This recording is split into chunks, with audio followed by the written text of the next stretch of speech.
खरीप हंगाम सन 2019-20 मध्ये पावसाला उशिरा सुरुवात झाली व त्यानंतर पीक वाढीच्या अवस्थेत असताना पावसात खंड पडला।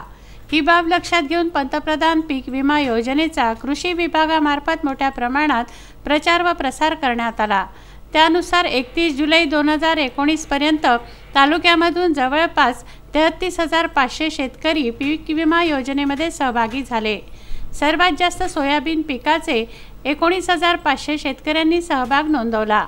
पीक विमा शेतकऱ्यांना उंबरठा उत्पन्नाच्या आधारित चालू वर्षाच्या उत्पन्नावर लागू करण्यात येतो। यामध्ये तालुक्यात सोयाबीन पिकाचे 96 पीक कापणी प्रयोग घेण्यात आले। कृषी विभागाचे 32 प्रयोग, महसूल विभागाचे 32 आणि जिल्हा परिषद विभागाचे 32 पीक कापणी प्रयोग आयोजित करण्यात आले।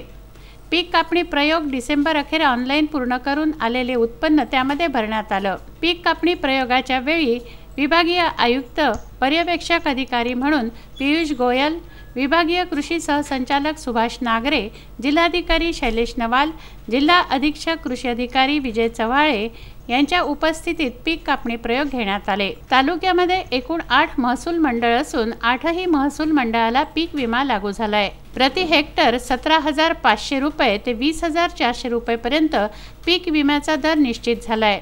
शुक्रवार 28 फेब्रुवारी पासून शेतकऱ्यांच्या खात्यात पीक विमा जमा होण्यास सुरुवात झाली आहे, अशी माहिती तालुका कृषी अधिकारी अरुण गजभिये यांनी दिली आहे। अरुण गजभिये, तालुका कृषी अधिकारी नांदगाव खंडेश्वर। सन 2019-20 मध्ये खरीप हंगामामध्ये सोयाबीन पिकाची या तालुक्यामध्ये मोठ्या प्रमाणात लागवड करण्यात आली होती। जवळपास 49,000 हेक्टरचं सोयाबीन पीक होतं आणि सुरुवातीला पाऊस उशिरा सुरू झाला आणि नंतर वाढीच्या अवस्थेमध्ये पावसात खंड पडला। त्यामुळे सोयाबीन पिकाच्या पंतप्रधान पीक विमा योजनेमध्ये जास्तीत जास्त शेतकऱ्यांना सहभागी करण्यासाठी कृषी विभागामार्फत आपण प्रचार आणि प्रसार मोठ्या प्रमाणात केला आणि त्यानुसार 31 जुलै 2019 पर्यंत 19,500 शेतकरी या पीक विमा योजनेमध्ये सोयाबीन पिकाचे सहभागी झाले होते।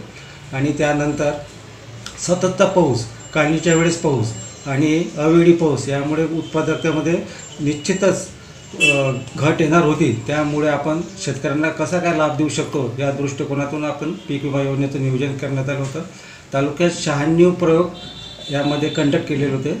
त्यापैकी 32 प्रयोग कृषी विभागामार्फत होते, 32 प्रयोग महसूल विभागामार्फत होते आणि 32 प्रयोग पंचायत समितीमार्फत होते। हे सर्व प्रयोग आपण डिसेंबर एंडपर्यंत पूर्ण ऑनलाईन करून त्याची उत्पादकता काढण्यात आली आणि या पीक कापणी प्रयोगाला माननीय आमचे नागरे सर, विभागीय आयुक्त पियुष गोयल सर, काही ठिकाणी कलेक्टर साहेबसुद्धा आलेले होते आणि आमचे वरिष्ठ अधिकारीसुद्धा आलेले होते पीक कापणीच्या वेळी। आणि निश्चितच उंबरठा उत्पन्नापेक्षा यावर्षीच्या उत्पन्नामध्ये फार मोठ्या प्रमाणात घट झाली। त्यामुळे आमच्या तालुक्याला पीक विमा लागू झाला आणि तालुक्यामध्ये 8 महसूल मंडळ आहे। 8ही महसूल मंडळाला पीक विमा लागू झाला आणि त्याचे दर प्रति हेक्टरी 17,500 हेक्टरपासून ते 20,400 प्रति हेक्टरपर्यंत शेतकऱ्यांना याचा लाभ मिळालेला आहे। सर्व शेतकऱ्यांच्या खात्यामध्ये शुक्रवारपासून पैसे जमा व्हायला सुरुवात झाली आणि जास्तीत जास्त 15 दिवसामध्ये प्रत्येकाच्या खात्यामध्ये पैसे जमा होतील। त्यामुळे शेतकरी वर्ग सध्या तरी आनंदात आहे। उत्तम ब्राह्मणवाडे, उमेश चव्हाण, विदर्भ न्यूज, नांदगाव खंडेश्वर।